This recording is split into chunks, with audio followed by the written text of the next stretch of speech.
Super prime at 9ನಲ್ಲಿ ಇವತ್ತಿನ ಇಡೀ ದಿವಸದ ಪ್ರಮುಖ ಬೆಳವಣಿಗೆಗಳ ವಿಶೇಷ ವರದಿಗಳನ್ನು ನಿಮಗೆ ತೋರಿಸ್ತೀನಿ. ಅದಕ್ಕಿಂತ ಮುಂಚಿತವಾಗಿ ರಾಜ್ಯ ದೇಶ ವಿದೇಶಗಳಲ್ಲಿ ನಡೆದಿರುವಂತಹ ಟಾಪ್ 18 ಸುದ್ದಿಗಳನ್ನು ನೋಡೋಣ.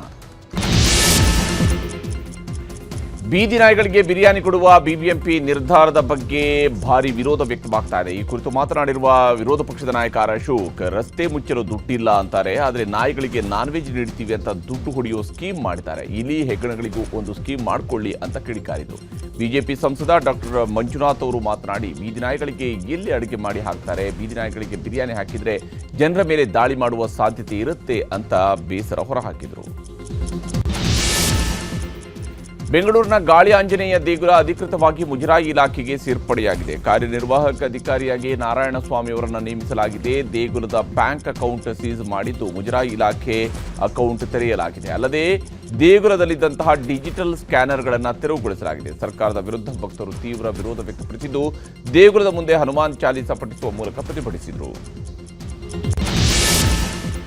ಗೂಗಲ್ ಪೇ, ಫೋನ್ ಪೇ ಮೂಲಕ ಹಣ ಪಡೆದ ವರ್ತಕರಿಗೆ ಟ್ಯಾಕ್ಸ್ ಬಿಸಿ ತಟ್ಟಿದೆ. ಬೆಂಗಳೂರಿನಲ್ಲಿ ಬೀದಿ ಬದಿ ವ್ಯಾಪಾರಿಗಳು, ಬೇಕರಿ, ಕಾಂಡಿಮೆಂಟ್ಸ್ ಮಾಲೀಕರಿಗೆ ನೋಟಿಸ್ ನೀಡಲಾಗಿದೆ. ಯಾರು ವರ್ಷಕ್ಕೆ 40 ಲಕ್ಷಕ್ಕಿಂತ ಅಧಿಕ ವಹಿವಾಟು ನಡೆಸ್ತಾರೋ ಅಂಥವರು ಟ್ಯಾಕ್ಸ್ ಕಟ್ಟಬೇಕು ಅಂತ ತೆರಿಗೆ ಇಲಾಖೆ ಈಗಾಗಲೇ ನೋಟಿಸ್ ಕೊಡ್ತಾ ಇದೆ.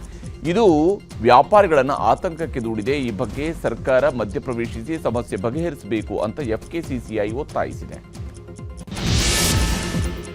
ದೇವನಹಳ್ಳಿಯಲ್ಲಿ ರೈತರು ಕೃಷಿ ಭೂಮಿ ಸ್ವಾಧೀನ ಕೈಬಿಡುವಂತೆ ನಡೆಸ್ತಾ ಇದ್ದಂತಹ ಹೋರಾಟ ಅಂತಿಮ ಹಂತಕ್ಕೆ ಬಂದಿದೆ. ಇವತ್ತು ವಿಧಾನಸೌಧದಲ್ಲಿ ಸಿಎಂ ಅವರನ್ನು ಭೇಟಿಯಾದ ರೈತ ಮುಖಂಡರು ಭೂಮಿ ಕೊಡೋದಕ್ಕೆ ಒಪ್ಪಿಗೆಯನ್ನು ಸೂಚಿಸಿದ್ದಾರೆ. ಪ್ರತಿ ಎಕರೆಗೆ 3.5 ಕೋಟಿ ರೂಪಾಯಿ ಪರಿಹಾರ ನೀಡಬೇಕು. ಜಮೀನು ಕೊಟ್ಟ ರೈತರ ಮಕ್ಕಳಿಗೆ ಉದ್ಯೋಗ ಸಿಗಬೇಕು. ಗ್ರಾಮದ ಅಕ್ಕಪಕ್ಕದ ಜಮೀನುಗಳನ್ನು ಹಳದಿ ವಲಯವನ್ನಾಗಿ ಪರಿವರ್ತಿಸಬೇಕು ಅಂತ ರೈತರು 4 ಷರತ್ತು ಹಾಕಿದ್ದಾರೆ. ಆದರೆ ಸರ್ಕಾರ ಜುಲೈ 15ರಂದು ಅಂತಿಮ ನಿರ್ಧಾರ ಪ್ರಕಟಿಸಲಿದೆ. ಮತ್ತೊಂದೆಡೆ ಕೆಲ ರೈತರು ಭಿನ್ನರಾಗ ಮುಂದುವರಿಸಿದ್ದಾರೆ. ಸಿಎಂ ಭೇಟಿಯಾದವರ ಬಳಿ ಭೂಮಿಯೇ ಇಲ್ಲ, ನಮ್ಮ ಹೋರಾಟ ಮುಂದುವರಿಯುತ್ತೆ ಅಂತ ಕೂಡ ಹೇಳಿದ್ದಾರೆ. ಸಿದ್ದರಾಮಯ್ಯ ಅವರು ಸಿಎಂ ಆಗಿರುವ ತನಕ ನಾವು ಮೀಸಲಾತಿ ಕೇಳುವುದಿಲ್ಲ ಅಂತ ಜಯಮೃತ್ಯುಂಜಯ ಸ್ವಾಮೀಜಿ ಹೇಳಿದ್ದಾರೆ. ಬೆಳಗಾವಿಯಲ್ಲಿ ಮಾತನಾಡಿರುವ ಅವರು, ನಮ್ಮ ಒಗ್ಗಟ್ಟು ಒಡೆಯುವ ಕೆಲಸವನ್ನ ಮುಖ್ಯಮಂತ್ರಿ ಸಿದ್ದರಾಮಯ್ಯ ಮಾಡ್ತಿದ್ದಾರೆ ಅಂತ ಆರೋಪಿಸಿದರು. ಅಸಾಂವಿಧಾನಿಕ ಹೋರಾಟ ಎಂದು ಅಧಿವೇಶನದಲ್ಲಿ ಹೇಳಿದ್ದಾರೆ. ಅದಕ್ಕಾಗಿ ನಾವು ಸಿದ್ದರಾಮಯ್ಯ ಸಿಎಂ ಆಗಿರುವವರೆಗೂ ಕೂಡ ಮೀಸಲಾತಿ ಕೇಳೋದಿಲ್ಲ. ಡಿಸೆಂಬರ್ 10ರಂದು ಲಿಂಗಾಯತ ಕರಾಳ ದಿನ ಆಚರಿಸ್ತೀವಿ, ಹೋರಾಟ ನಿಲ್ಲಿಸೋದಿಲ್ಲ ಅಂತ ಹೇಳಿದ್ದಾರೆ. ಚಾಮರಾಜನಗರದ ಮೀಡಿಯಂ ಅರಣ್ಯದಲ್ಲಿ 5 ಹುಲಿಗಳ ಸಾವು ವಿಷಪ್ರಾಶನದಿಂದ ಆಗಿರುವಂಥದ್ದು ದೃಢಪಟ್ಟಿದೆ. ಹುಲಿಗಳ ಹತ್ಯೆಗಾಗಿ ಕಾರ್ಬೋಫ್ಲೂರಾನ್ ಕೀಟನಾಶಕ ಬಳಕೆ ಮಾಡಿರುವಂಥದ್ದು FSL ವರದಿಯಲ್ಲಿ ಕನ್ಫರ್ಮ್ ಆಗಿದೆ. ಹಸುವನ್ನು ಕೊಂದಿದ್ದಕ್ಕೆ ಪ್ರತಿಕಾರವಾಗಿ ಹುಲಿಗಳಿಗೆ ಕಾರ್ಬೋಫ್ಲೂರಾನ್ ಕೀಟನಾಶಕವನ್ನು ಹಾಕಿ ಹತ್ಯೆ ಮಾಡಲಾಗಿದೆ. ವಾಸನೆ ರಹಿತವಾಗಿರುವ ಈ ಕೀಟನಾಶಕವನ್ನು ಕೊಬ್ಬಿನಾಂಶ ಹೆಚ್ಚಿರುವಂತಹ ದನದ ಹಿಂಭಾಗದಲ್ಲಿ ಸಿಂಪಡಣೆ ಮಾಡಲಾಗಿತ್ತು ಅಂತ ವರದಿಯಲ್ಲಿ ಉಲ್ಲೇಖಿಸಲಾಗಿದೆ. ಶಿವಮೊಗ್ಗದಲ್ಲಿ ಶರಾವತಿ ಹಿನ್ನೀರಿನಲ್ಲಿ ನಿರ್ಮಾಣವಾಗಿರುವ ಸೇತುವೆ ಜುಲೈ 14ರಂದು ಲೋಕಾರ್ಪಣೆ ಆಗಲಿದೆ. ಆದರೆ ಸ್ಥಳೀಯ ನಾಯಕರಿಗೆ ಕಾರ್ಯಕ್ರಮಕ್ಕೆ ಆಹ್ವಾನ ನೀಡಿಲ್ಲ ಅಂತ ಆರೋಪ ಕೇಳಿಬಂದಿದೆ. ಕಾರ್ಯಕ್ರಮಕ್ಕೆ ನಮಗೆ ಇನ್ನೂ ಆಹ್ವಾನ ಬಂದಿಲ್ಲ, ಸಿಎಂಗೂ ಆಹ್ವಾನ ಬಂದಿಲ್ಲ ಅಂತ ಸಚಿವ ಮಧು ಬಂಗಾರಪ್ಪ, ಶಾಸಕ ಬೇಳೂರು ಗೋಪಾಲಕೃಷ್ಣ ಹೇಳಿದ್ದಾರೆ. ನಾಡಿದ್ದು ಸೇತುವೆ ಲೋಕಾರ್ಪಣೆ ಕಾರ್ಯಕ್ರಮ ನಡೆಯಲಿದ್ದು ಕೇಂದ್ರ ಭೂ ಸಾರಿಗೆ ಸಚಿವ ನಿತಿನ್ ಗಡ್ಕರಿ ಭಾಗವಹಿಸಲಿದ್ದಾರೆ. ಚಿಕ್ಕಮಗಳೂರು ತಿರುಪತಿ ರೈಲು ಸಂಚಾರ ಆರಂಭಕ್ಕೂ ಮುಂಚಿತವಾಗಿಯೇ ಹೆಸರಿನ ವಿವಾದ ಶುರುವಾಗಿದೆ. ರೈಲಿಗೆ ದತ್ತಪೀಠ ಅಥವಾ ದತ್ತಾತ್ರೇಯ ಹೆಸರಿಡಬೇಕು ಅಂತ ಬಿಜೆಪಿ ಮತ್ತು ಹಿಂದೂ ಸಂಘಟನೆಗಳು ಮನವಿ ಮಾಡಿವೆ. ಇನ್ನು ಹಿಂದೂ ಸಂಘಟನೆಗಳ ಮನವಿ ಬೆನ್ನಲ್ಲೇ ಬಾಬಾ ಬುಡನ್ ಎಕ್ಸ್ಪ್ರೆಸ್ ಅಂತ ಹೆಸರಿಡುವಂತೆ ಮುಸ್ಲಿಂ ಸಮುದಾಯ ಪಟ್ಟು ಹಿಡಿದಿದೆ. ಈ ಬಗ್ಗೆ ಎಕ್ಸ್ ಮತ್ತು ಫೇಸ್ಬುಕ್ ಮೂಲಕ ಪ್ರಧಾನಮಂತ್ರಿ ಮೋದಿ, ಕೇಂದ್ರ ರೈಲ್ವೆ ಸಚಿವ ಅಶ್ವಿನಿ ವೈಷ್ಣವ್ ಸೋಮಣ್ಣ ಅವರಿಗೆ ಪತ್ರ ಬರೆದಿದ್ದಾರೆ.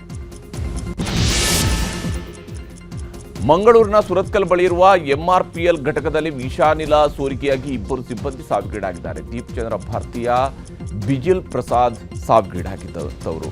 MRPL ಆಯಿಲ್ ಮೂವ್ಮೆಂಟ್ ವಿಭಾಗದಲ್ಲಿ ಘಟನೆ ನಡೆದಿದೆ. 2 ರಕ್ಷಣೆಗೆ ಮುಂದಾಗಿದ್ದ ವಿನಾಯಕ ಎಂಬಾತನ ಸ್ಥಿತಿ ಗಂಭೀರವಾಗಿದೆ. ಘಟನೆಯ ತನಿಖೆಗೆ MRPL ಆಡಳಿತ ಸಮಿತಿ ರಚನೆ ಮಾಡಿದೆ. ರಾಯಚೂರು ತಾಲೂಕಿನ ಗುರ್ಜಾಪುರ ಬ್ರಿಡ್ಜ್ ಕಮ್ ಬ್ಯಾರೇಜ್ ಬಳಿ ನದಿಗೆ ಬಿದ್ದಿದ್ದ ವ್ಯಕ್ತಿಯನ್ನು ಸ್ಥಳೀಯರು ರಕ್ಷಣೆ ಮಾಡಿದ್ದಾರೆ. ರಾಯಚೂರಿನ ಶಕ್ತಿನಗರ ಮೂಲದ ಗಂಡ ಹಾಗೂ ಹೆಂಡತಿ ಗಲಾಟೆಯಾದಾಗ ಯುವಕ ನದಿಗೆ ಬಿದ್ದಿದ್ದ. ತಕ್ಷಣ ಆತನ ಕೂಗು ಕೇಳಿಸಿಕೊಂಡು ಅಲ್ಲಿದ್ದ ಜನ ರಕ್ಷಣೆ ಮಾಡಿದ್ದಾರೆ. ಫೋಟೋ ತೆಗೀತಾ ನನ್ನನ್ನು ನದಿಗೆ ಹೆಂಡತಿನೇ ತಳ್ಳಿದ್ಲು ಅಂತ ಪತಿ ಆರೋಪ ಮಾಡಿದ್ದಾರೆ. ನಟ ಶಿವರಾಜ್ ಕುಮಾರ್ಗೆ 63ನೇ ಹುಟ್ಟುಹಬ್ಬದ ಸಂಭ್ರಮ. ಪತ್ನಿ ಗೀತಾ ಶಿವರಾಜ್ ಕುಮಾರ್ ಜೊತೆಗೆ ಕೇಕ್ ಕಟ್ ಮಾಡಿ ಶಿವಣ್ಣ ಇವತ್ತು ಬರ್ತ್ಡೇಯನ್ನ ಆಚರಿಸಿಕೊಂಡ್ರು. ಬೆಂಗಳೂರಿನ ಮಾನ್ಯತಾ ಟೆಕ್ ಪಾರ್ಕ್ನಲ್ಲಿ ಅಭಿಮಾನಿಗಳ ದಂಡು ಸೇರಿತು. ಇದೇ ವೇಳೆ ಶಸ್ತ್ರಚಿಕಿತ್ಸೆ ಮಾಡಿದ ವೈದ್ಯರನ್ನು ಕರೆಸಿ ಶಿವರಾಜ್ ಕುಮಾರ್ ಸನ್ಮಾನಿಸಿದರು. ಛತ್ತೀಸ್ಗಢದ ನಾರಾಯಣಪುರ ಜಿಲ್ಲೆಯಲ್ಲಿ ನಿನ್ನೆಯಷ್ಟೇ 22 ನಕ್ಸಲೀಯರು ಶರಣಾಗಿದ್ದರು. ಇವತ್ತು ಸುಕ್ಮಾ ಜಿಲ್ಲೆಯಲ್ಲಿ 23 ನಕ್ಸಲೀಯರು ಶರಣಾಗಿದ್ದಾರೆ. ಇದರಲ್ಲಿ ನಕ್ಸಲ್ ಗುಂಪಿನ 11 ಹಿರಿಯ ಸದಸ್ಯರು ಕೂಡ ಸೇರಿದ್ದರು. ಈ 23 ಜನರ ಸುಳಿವು ಕೊಟ್ಟರೆ 1,18,00,000 ರೂಪಾಯಿ ಬಹುಮಾನ ನೀಡುವುದಾಗಿ ನಕ್ಸಲ್ ನಿಗ್ರಹ ಪಡೆ ಈ ಹಿಂದೆ ಘೋಷಿಸಿತು. ಕೇರಳದಲ್ಲಿ ಬಿಜೆಪಿ ಶಕ್ತಿ ಹೆಚ್ಚಿಸಿಕೊಳ್ಳಲು ಹೊಸ ಕಚೇರಿಯನ್ನು ತೆರೆಯಲಾಗಿದೆ. ತಿರುವನಂತಪುರಂನಲ್ಲಿ ನೂತನ ಬಿಜೆಪಿ ಕಚೇರಿಯನ್ನು ಕೇಂದ್ರ ಗೃಹ ಸಚಿವ ಅಮಿತ್ ಶಾ ಉದ್ಘಾಟಿಸಿದರು. ಈ ವೇಳೆ ಮಾತನಾಡಿರುವ ಅಮಿತ್ ಶಾ ಮುಂದಿನ ವರ್ಷ ಮಾರ್ಚ್ ವೇಳೆಗೆ ಭಾರತವನ್ನು ನಕ್ಸಲ್ ಮುಕ್ತವಾಗಿಸುವುದಾಗಿ ಘೋಷಣೆ ಮಾಡಿದರು. ಪಶ್ಚಿಮ ಬಂಗಾಳದ ಕೋಲ್ಕತ್ತಾದಲ್ಲಿ ಕಾನೂನು ವಿದ್ಯಾರ್ಥಿನಿ ಮೇಲೆ ಸಾಮೂಹಿಕ ಅತ್ಯಾಚಾರ ಪ್ರಕರಣ ಮಾಸೂಬನವೇ ಮಹಿಳೆ ಮೇಲೆ ಅತ್ಯಾಚಾರ ನಡೆದಿದೆ. ಐಐಎಂ ಕ್ಯಾಂಪಸ್ನ ಬಾಯ್ಸ್ ಹಾಸ್ಟೆಲ್ ಒಳಗೆ ಮಾದಕ ದ್ರವ್ಯ ನೀಡಿ ಮಹಿಳೆ ಮೇಲೆ ಅತ್ಯಾಚಾರ ಎಸಗಿದ್ದಾರೆ. ಪ್ರಕರಣ ಸಂಬಂಧ ಮಹಿಳೆ ದೂರು ನೀಡಿದ್ದು ವಿದ್ಯಾರ್ಥಿ ಪಿಜ್ಜಾ ಎಂಬಾತನನ್ನ ಪೊಲೀಸರು ಅರೆಸ್ಟ್ ಮಾಡಿದ್ದಾರೆ. ಕರ್ನಾಟಕಕ್ಕೆ ಬಂದಿದ್ದ ರಷ್ಯಾ ಮಹಿಳೆಯ ಬಿಸಿನೆಸ್ ವೀಸಾ ಅವಧಿ ಮುಕ್ತಾಯವಾಗಿತ್ತು. ಆದರೆ ರಷ್ಯಾಗೆ ವಾಪಸ್ ಹೋಗದೆ ಆ ಮಹಿಳೆ ಗುಹೆಯೊಂದರಲ್ಲಿ ಬಚ್ಚಿಟ್ಟುಕೊಂಡಿತ್ತು. ಉತ್ತರ ಕನ್ನಡದ ಜಿಲ್ಲೆಯ ಗೋಕರ್ಣದ ರಾಮತೀರ್ಥ ಬೆಟ್ಟದ ಮೇಲೆ ಗುಹೆಯಲ್ಲಿದ್ದ 40 ವರ್ಷದ ರಷ್ಯಾದ ಮಹಿಳೆ ಮತ್ತು ಆಕೆ 2 ಹೆಣ್ಣುಮಕ್ಕಳನ್ನು ಪೊಲೀಸರು ರಕ್ಷಿಸಿದ್ದಾರೆ. ಶಿವಮೊಗ್ಗ ಕೇಂದ್ರ ಕಾರಾಗೃಹದಲ್ಲಿದ್ದ ಕೈದಿಯೊಬ್ಬನ ಹೊಟ್ಟೆಯಲ್ಲಿ ಮೊಬೈಲ್ ಪತ್ತೆಯಾಗಿದೆ. ಕೈದಿ ದೌಲತ್ ಅಲಿಯಾಸ್ ಗುಂಡಾ ಎಂಬಾತನ ಹೊಟ್ಟೆಯಲ್ಲಿದ್ದ 1 ಇಂಚು ಅಗಲ 3 ಇಂಚು ಉದ್ದದ ಮೊಬೈಲ್ ಅನ್ನು ಆಪರೇಷನ್ ಮಾಡಿ ವೈದ್ಯರು ಹೊರತೆಗೆದಿದ್ದಾರೆ. ಆಕಸ್ಮಿಕವಾಗಿ ಕಲ್ಲು ನುಂಗಿದ್ದೆ ಅಂತ ವೈದ್ಯರಿಗೆ ಕೈದಿ ಹೇಳಿಕೊಂಡಿದ್ದೆ. ಎಕ್ಸ್ರೇ ಮಾಡಿದಾಗ ಹೊಟ್ಟೆಯಲ್ಲಿ ಮೊಬೈಲ್ ಇದ್ದಂಥದ್ದು ಪತ್ತೆಯಾಗಿತ್ತು. ಕೇಂದ್ರ ಸರ್ಕಾರ ವಿವಿಧ ಇಲಾಖೆ ಹಾಗೂ ಸಂಸ್ಥೆಗಳಿಗೆ ನೇಮಕಗೊಂಡ 51,000 ಮಂದಿಗೆ ಪ್ರಧಾನಮಂತ್ರಿ ನರೇಂದ್ರ ಮೋದಿ ನೇಮಕಾತಿ ಪತ್ರವನ್ನು ವಿತರಿಸಿದ್ದಾರೆ. ವಿಡಿಯೋ ಕಾನ್ಫರೆನ್ಸ್ ಮೂಲಕ ನೇಮಕಾತಿ ಪತ್ರ ವಿತರಿಸಿರುವ ಮೋದಿ ಉದ್ಯೋಗಿಗಳನ್ನು ಅಭಿನಂದಿಸಿ ಶುಭ ಹಾರೈಸಿದರು. ಇಂಗ್ಲೆಂಡ್ ವಿರುದ್ಧದ 3ನೇ ಟೆಸ್ಟ್ ಕ್ರಿಕೆಟ್ನಲ್ಲಿ ಟೀಮ್ ಇಂಡಿಯಾ ಆಟಗಾರ ಕೆಎಲ್ ರಾಹುಲ್ ಭರ್ಜರಿ ಶತಕ ಬಾರಿಸಿದ್ದಾರೆ. ಈ ಸೀರೀಸ್ನಲ್ಲಿ ರಾಹುಲ್ 2ನೇ ಶತಕವನ್ನು ಸಿಡಿಸಿ ಲಾರ್ಡ್ಸ್ ಮೈದಾನದಲ್ಲಿ ಇತಿಹಾಸ ಸೃಷ್ಟಿಸಿದ್ದಾರೆ. 387 ರನ್ಗಳ ಇಂಗ್ಲೆಂಡ್ ಮೊದಲ ಇನ್ನಿಂಗ್ಸ್ನಲ್ಲಿ ರನ್ ಅನ್ನು ದಾಖಲಿಸಿಕೊಂಡಿದ್ದರೆ ಟೀಮ್ ಇಂಡಿಯಾ ಭರ್ಜರಿ ಬ್ಯಾಟಿಂಗ್ ಅನ್ನು ಮುಂದುವರಿಸಿದೆ. ಈಗ ಸುದ್ದಿಗಳನ್ನು ವಿವರವಾಗಿ ನೋಡ್ತಾ ಹೋಗೋಣ. ರಾಜ್ಯದಲ್ಲಿ ನಾಯಕತ್ವ ಬದಲಾವಣೆ ವಿಷಯದಲ್ಲಿ ದಿನಕ್ಕೊಂದು ಹೇಳಿಕೆಗಳು ಹೊರಕ್ಕೆ ಬರ್ತಾ ಇದ್ದಾವೆ. ಒಂದ್ಸಲ ಸಿದ್ದರಾಮಯ್ಯನವರೇ 5 ವರ್ಷ ಸಿಎಂ ಅನ್ನೋ ಕೂಗು, ಇನ್ನೊಂದ್ಸಲ ಡಿಕೆ ಶಿವಕುಮಾರ್ ಮುಖ್ಯಮಂತ್ರಿ ಆಗಬೇಕು ಅನ್ನುವಂತಹ ಮಾತುಗಳು ಕಾಂಗ್ರೆಸ್ ನಾಯಕರಿಂದ ದಿನಕ್ಕೊಂದರಂತೆ ಹೊರಗೆ ಬರ್ತಾನೆ ಇದ್ದಾವೆ. ಇನ್ನು ವಿರೋಧ ಪಕ್ಷ ನಾಯಕ ಆರ್ ಅಶೋಕ್ ಅವರು ಡಿಕೆ ಶಿವಕುಮಾರ್ ಹಠಮಾರಿ ಒದ್ದು ಕಿತ್ಕೋತಾರೆ ಅನ್ನುವಂತಹ ಭವಿಷ್ಯವನ್ನು ನುಡಿದಿದ್ದಾರೆ. ಸಿದ್ದರಾಮಯ್ಯನವರು ಮತ್ತು ಹೈಕಮಾಂಡ್ ಮಧ್ಯೆ ಸಂಬಂಧ ಹಳಸಿದೆ ಅಂತ ವಿಜೇಂದ್ರ ಅವರು ಹೇಳಿದರೆ, ಶಾಸಕ ಯತ್ನಾಳ್ ಅವರ ಪ್ರಕಾರ ಸಿಎಂ ಕುರ್ಚಿಗಾಗಿ ದೆಹಲಿಯಲ್ಲಿ ದೊಡ್ಡ ಡೀಲಿಂಗ್ ನಡೀತಾ ಇದೆಯಂತೆ. ಹೀಗೆ ಒಬ್ಬೊಬ್ಬರು ಒಂದೊಂದು ಧಾಟಿಯಲ್ಲಿ ಸಿಎಂ ಕುರ್ಚಿಯ ಬಗ್ಗೆ ಕಾಮೆಂಟ್ ಮಾಡೋದಕ್ಕೆ ಶುರು ಮಾಡಿದ್ದಾರೆ. Is there any vacancy of chief ministership? Very much here. I am the chief minister, Karnataka. ಸಿಕ್ಕಿದ್ರೆ ಕಷ್ಟ. ಅದನ್ನ ಸಿಕ್ಕಿದ್ರೆ ತಪ್ಪು ಬಂದು ಕೂತ್ಕೊಳ್ಳೋದು ಕಲಿಯಬೇಕು. That is in the hands of High Command. This is left to the High Command. ನಾನೇ 5 ವರ್ಷ ಮುಖ್ಯಮಂತ್ರಿ ಅನುಮಾನ ಯಾಕೆ ಅಂದಿದ್ರು ಸಿದ್ದರಾಮಯ್ಯ. ಆಮೇಲೆ ದೆಹಲಿಗೂ ಹೋಗಿದ್ರು. ದೆಹಲಿಯಲ್ಲಿ ರಾಷ್ಟ್ರೀಯ ಮಾಧ್ಯಮಗಳ ಜೊತೆ ಮಾತಾಡ್ತಾ ಡಿಕೆ ಶಿವಕುಮಾರ್ಗೆ ಕೆಲವು ಶಾಸಕರ ಬೆಂಬಲವಿದೆ ಅಷ್ಟೇ, ನಾಟ್ ಟೂ ಮಚ್ ಅಂತಾನು ಹೇಳಿಕೆ ಕೊಟ್ಟಿದ್ರು ಸಿಎಂ. ಈ 2 ಹೇಳಿಕೆ ಕಾಂಗ್ರೆಸ್ನಲ್ಲಿ ಭಾರೀ ಚರ್ಚೆಯಾಗ್ತಿದೆ. ಇದರ ಮಧ್ಯೆನೇ ಡಿಕೆ ಶಿವಕುಮಾರ್ ನಿನ್ನೆ ಕುರ್ಚಿ ಖಾಲಿ ಇದ್ದಾಗ ಕೂತ್ಕೋಬೇಕು, ಅವಕಾಶ ಸಿಕ್ಕರೆ ಬಿಡಬಾರದು ಅಂತಾನೆ, ಶ್ರಮ ಎಲ್ಲಿರುತ್ತೋ ಫಲ ಅಲ್ಲಿರುತ್ತೆ ಅಂದ್ರು.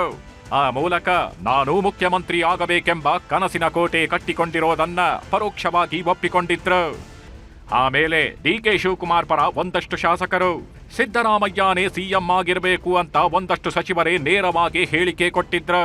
ಕಾಂಗ್ರೆಸ್ ಪಕ್ಷದ ನಾಯಕರೇ ನಾಯಕತ್ವ ಬದಲಾವಣೆ ಬಗ್ಗೆ ಚರ್ಚೆ ಹುಟ್ಟುಹಾಕಿ ಚರ್ಚೆಗೆ ವೇದಿಕೆ ಕಲ್ಪಿಸಿದ್ರು. ಆಮೇಲೆ ಮುಖ್ಯಮಂತ್ರಿ ಬದಲಾವಣೆ ಹೈಕಮಾಂಡ್ ನಾಯಕರಿಗೆ ಬಿಟ್ಟಿದ್ದು ಅಂದಿದ್ದು ನ್ಯಾಷನಲ್ ನ್ಯೂಸ್ ಆಗಿ ಹೋಯ್ತು. ಈಗಲೂ ರಾಜ್ಯ ರಾಜಕೀಯದಲ್ಲಿ ನಾಯಕತ್ವ ಬದಲಾವಣೆಯ ಸುದ್ದಿನೇ ಸುದ್ದಿಯಾಗ್ತಿದೆ. ಇದಕ್ಕೆ ಕಾರಣ ಇವತ್ತು ಸಿಎಂ ಸಿದ್ದರಾಮಯ್ಯನವರು ಹೇಳಿದ ಮಾತು. 2013ರಿಂದ 18ರವರೆಗೆ ಮುಖ್ಯಮಂತ್ರಿಯಾಗಿದ್ದೆ. 2023ರಿಂದ ಇಲ್ಲಿವರೆಗೆ ಮುಖ್ಯಮಂತ್ರಿಯಾಗಿದ್ದೀನಿ. ಮುಖ್ಯಮಂತ್ರಿ ಸಿದ್ದರಾಮಯ್ಯ ಬೆಂಗಳೂರಿನ ರವೀಂದ್ರ ಕಲಾಕ್ಷೇತ್ರದಲ್ಲಿ ಮಾತಾಡಿದ್ರು. ರಾಣಿ ಅಹಲ್ಯಾಬಾಯಿ ಅವರ 300ನೇ ಜನ್ಮದಿನಾಚರಣೆ ಕಾರ್ಯಕ್ರಮದಲ್ಲಿ ಮಾತಾಡ್ತಾ ಅಸಮಾನತೆ ಹೋಗಲಾಡಿಸೋಕೆ ಶ್ರಮಿಸುತ್ತಿದ್ದೀನಿ ಅಂದ್ರು. ಜೊತೆಗೆ 2013ರಿಂದ 2018ರವರೆಗೆ ಸಿಎಂ ಆಗಿದ್ದೆ, 2023ರಿಂದ ಇಲ್ಲಿಯವರೆಗೆ ಸಿಎಂ ಆಗಿದ್ದೀನಿ, ಈಗಲೂ ಸಮಾನತೆಗಾಗಿ ಎಲ್ಲರ ಪರ ಕೆಲಸ ಮಾಡ್ತಿದ್ದೀನಿ ಅಂದಿರೋದು ಹೊಸ ಚರ್ಚೆ ಹುಟ್ಟು ಹಾಕಿದೆ. ಇನ್ನೂ ಕೂಡ ನಮ್ಮ ಸಮಾಜದಲ್ಲಿ ಅಸಮಾನತೆ ಇದೆ.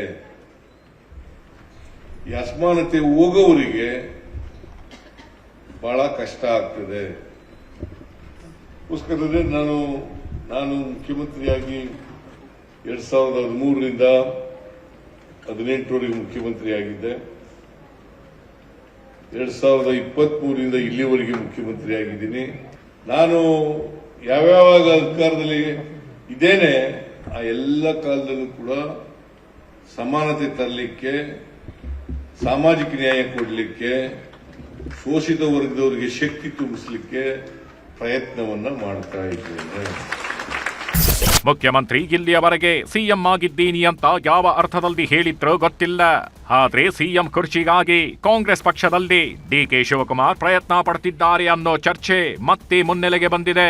ಇದಕ್ಕೆ ಕಾರಣ ಇವತ್ತು ಕಾಂಗ್ರೆಸ್ ನಾಯಕರುಗಳೇ ಕೊಟ್ಟ ಹೇಳಿಕೆಗಳು. ಗ್ರಾಮೀಣಾಭಿವೃದ್ಧಿ ಸಚಿವ ಪ್ರಿಯಾಂಕ್ ಖರ್ಗೆ ಮಾತಾಡ್ತಾ ಎಲ್ಲವೂ ಮಾಧ್ಯಮಗಳ ಸೃಷ್ಟಿ ಅಂತಾನೆ, ನಾಯಕತ್ವ ಬದಲಾವಣೆ ಅನ್ನೋದು 2-3 ಜನರ ಮಧ್ಯೆ ನಡೆಯುವ ಮಾತುಕತೆ, ಸದ್ಯಕ್ಕೆ ಬದಲಾವಣೆ ಅನ್ನೋದು ಭ್ರಮೆ ಅಂದ್ರು. ಮಾಜಿ ಸಚಿವ ತನ್ವೀರ್ ಸೇಠ್ ಮಾತಾಡ್ತಾ ಅಧಿಕಾರ ಶಾಶ್ವತವಲ್ಲ, ನಾಳೆ ಯಾರಿಗೆ ಏನಾಗುತ್ತೋ ಗೊತ್ತಿಲ್ಲ ಅಂದ್ರು. ಡಿಕೆ ಸುರೇಶ್ ಮಾತನಾಡ್ತಾ ಡಿಕೆ ಶಿವಕುಮಾರ್ ಆತಂಕದಲ್ಲಿಲ್ಲ, ಆತುರಾನು ಅವರಿಗಿಲ್ಲ ಅಂದ್ರು. ಕಾಂಗ್ರೆಸ್ ಪಕ್ಷದಲ್ಲಿ ಯಾವುದೇ ಜಗಳ ಇಲ್ಲ. ಕಾಂಗ್ರೆಸ್ ಪಕ್ಷದ ವರಿಷ್ಠರು ಕೂಡ ಸ್ಪಷ್ಟಪಡಿಸಿದ್ದಾರೆ, ಮಾನ್ಯ ಮುಖ್ಯಮಂತ್ರಿಗಳು ಕೂಡ ಸ್ಪಷ್ಟಪಡಿಸಿದ್ದಾರೆ. ಪಕ್ಷದ ಅಧ್ಯಕ್ಷರಾಗಿ ಡಿಕೆ ಶಿವಕುಮಾರ್ ಅವರು ಮತ್ತು ಉಪಮುಖ್ಯಮಂತ್ರಿಗಳಾಗಿ ಶಿವಕುಮಾರ್ ಅವರು ಸ್ಪಷ್ಟವಾಗಿ ಸಿದ್ದರಾಮಯ್ಯನವರು ನಾಯಕತ್ವದಲ್ಲಿ ಮುಂದುವರಿತೇವೆ ಅನ್ನೋ ವಿಚಾರನ ತಿಳಿಸಿದ್ದಾರೆ. ಶಿವಕುಮಾರ್ ಆತರದಲ್ಲಿಲ್ಲ, ಆತಂಕದಲ್ಲೂ ಇಲ್ಲ. ನಾನ್ ಚರ್ಚೆ ಮಾಡೋದಿರ್ಬೋದು, ನೀವು ಚರ್ಚೆ ಮಾಡೋದಿರ್ಬೋದು ಅಪ್ರಸ್ತುತ. ಈಗ ಬದಲಾವಣೆ ಮಾಡೋರು ಹೈಕಮಾಂಡ್, ಮಾಡಿಸ್ಕೊಳೋರು 2-3 ಜನ ನಾಯಕರು. ಮಾಡೋರು ಮಾತಾಡ್ತಾ ಇಲ್ಲ, ಮಾಡಿಸ್ಕೊಳೋರು ಮಾತಾಡ್ತಾ ಇಲ್ಲ. ಸೊ ಇದು ಚರ್ಚೆ ನೀವು ಏನೇ ಮಾಡಿದ್ರು ಕೂಡ ಮಾಧ್ಯಮದಲ್ಲಿ ಮಾತಾಡೋದ್ರಿಂದ ಪಕ್ಷದ ತೀರ್ಮಾನಗಳಾಗುತ್ತೆ ಅಂದ್ರೆ ಅದು ಜನರ ಭ್ರಮೆ ಆಗುತ್ತೆ. ನೋಡಿ, ಈ ವಿಚಾರ ನಾವು ಈ ರೀತಿಯಲ್ಲಿ ಮಾಧ್ಯಮದಲ್ಲಿ ಮಾತಾಡುವಂಥದ್ದಲ್ಲ. ನಾನು ಬಹಳ ಹಿಂದೆನೂ ನಾನು ಹೇಳಿದ್ದೇನೆ, ಅನೇಕ ಸಂದರ್ಭದಲ್ಲಿ ಹೇಳಿದ್ದೇನೆ, ಯಾವುದು ಯಾವ ಕ್ಷಣದಲ್ಲಾಗುತ್ತೆ ಅನ್ನೋದಲ್ಲ. ಯಾರಿಗೂ ಅಧಿಕಾರ ಶಾಶ್ವತ ಅಲ್ಲ, ಇದು ಬಹಳ ಸ್ಪಷ್ಟವಾಗಿ ಹೇಳಿದ್ದೀನಿ. ನಾನು 100 ವರ್ಷ ಬದುಕಬೇಕು ಅನ್ನೋದಿದ್ರು ಕೂಡ ಅದು ನನ್ನ ಕೈನಲ್ಲಿ ಸಾಧ್ಯನಾ ಅನ್ನೋದು ನನ್ಗೆ ಗೊತ್ತಿಲ್ಲ. ಯಾಕಂದ್ರೆ ಮಾರನೇ ದಿನ ಬೆಳಗ್ಗೆ ನನಗೆ ಆಗುತ್ತೋ ಇಲ್ವೋ ನನಗೆ ಗೊತ್ತಿಲ್ಲ. ಸೊ ಹಾಗಾಗಿ ಎಲ್ಲಿವರೆಗೂ ಮಾನ್ಯ ಮುಖ್ಯಮಂತ್ರಿಗಳಾಗಿದ್ದಾರೆ, ಅವರು ನಮ್ಮ ಮುಖ್ಯಮಂತ್ರಿ. ಮುಂದೆ ಏನಾಗುತ್ತೆ ಕಾದ್ ನೋಡೋಣ. ನಾನೇ 5 ವರ್ಷ ಸಿಎಂ ಅಂತ ಸಿದ್ದರಾಮಯ್ಯ ಹೇಳ್ತಿದ್ದಾರೆ, ಆದ್ರೆ ಡಿಕೆ ಶಿವಕುಮಾರ್ ಕುರ್ಚಿನ ಒದ್ದು ಕಿತ್ಕೊಳ್ತಾರೆ ಅಂದ್ರು ಆರ್ ಅಶೋಕ್. ಪವರ್ ಶೇರಿಂಗ್ ಒಪ್ಪಂದ ಆಗಿರೋದು 100ಕ್ಕೆ 1000ರಷ್ಟು ಸತ್ಯ. ಇಲ್ಲದಿದ್ದರೆ ಡಿಕೆ ಶಿವಕುಮಾರ್ ಯಾಕೆ ನಿನ್ನೆ ಬೇಜಾರಾಗಿ ಮಾತಾಡ್ತಿದ್ರು, ಮತ್ತೆ ದೇವಸ್ಥಾನ ಯಾಕೆ ಸುತ್ತಿದ್ರು? ಈಗಾಗಲೇ ಕಾಂಗ್ರೆಸ್ ಹೈಕಮಾಂಡ್ಗೂ ಒತ್ತಡ ಹಾಕಿ ಬಂದಿದ್ದಾರೆ. ಬೆಂಕಿಗಿಲ್ಲದೆ ಹೊಗೆಯಾಡಲ್ಲ. ಡಿಕೆಶಿ ಏನು ಸುಮ್ಮನೆ ಕೋರಲ್ಲ, ಪಟ್ಟು ಹಿಡಿದಾದ್ರೂ ದಕ್ಕಿಸಿಕೊಳ್ತಾರೆ. ಸಿಎಂ ಬದಲಾವಣೆ ಆಗೋದಂತೂ ನಿಶ್ಚಿತ ಅಂತಿದ್ದಾರೆ. ಇನ್ನೊಂದ್ ಕಡೆ ಬಿಜೆಪಿ ರಾಜ್ಯಾಧ್ಯಕ್ಷ ಬಿವೈ ವಿಜಯೇಂದ್ರ ಸಿಎಂ ರಾಹುಲ್ ಗಾಂಧಿ ಮಧ್ಯೆ ಸಂಬಂಧ ಹಳಸಿದೆ, ಗುಡುಗು ಸಿಡಿಲು ಬಡಿಯೋದು ಗ್ಯಾರಂಟಿ ಅಂತಿದ್ದಾರೆ. ನೋಡಿ, ಒಪ್ಪಂದ ಆಗಿರೋದು 100ಕ್ಕೆ 1000% ಸತ್ಯ ಆಗಿರೋ ಇಲ್ಲ ಅಂದ್ರೆ ಡಿ ಕೆ ಶಿವಕುಮಾರ್ ಯಾಕೆ ಬೇಜಾರಿಂದ ಈಗ ಯಾಕೆ ಅವರು ದೇವಸ್ಥಾನಗಳಿಗೆಲ್ಲ ಸುತ್ತಾ ಇದ್ದಾರೆ? ಮತ್ತು MLAಗಳು, ಅವ್ರ ಬೆಂಬಲಿಗರು MLAಗಳೆಲ್ಲ ಮಾತಾಡೋಕ್ಕೆ ಶುರು ಮಾಡಿದ್ದಾರೆ. ಈಗ ಬೆಂಕಿ ಇಲ್ಲ ಅಂದರೆ ಹೊಗೆ ಹೆಂಗಾಡ್ತೈತೆ? ಡಿ ಕೆ ಶಿವಕುಮಾರ್ ಏನು ಸಾಮಾನ್ಯ ವ್ಯಕ್ತಿ ಅಲ್ಲ, ಬಿಡಲ್ಲ ಮನುಷ್ಯ, ಪಟ್ಟು ಹಿಡಿದ ಮೇಲೆ ಬಿಡಲ್ಲ. ಅಸೆಂಬ್ಲಿಯಲ್ಲಿ ನನ್ನ ಮುಂದೆನೇ ಹೇಳಿದ್ದಾರೆ, ಅಸೆಂಬ್ಲಿ ಫ್ಲೋರಲ್ಲಿ ಹೇಳಿದ್ದಾರೆ, ಒದ್ದು ಕಿತ್ಕೊಂತೀನಿ ಅಂತ.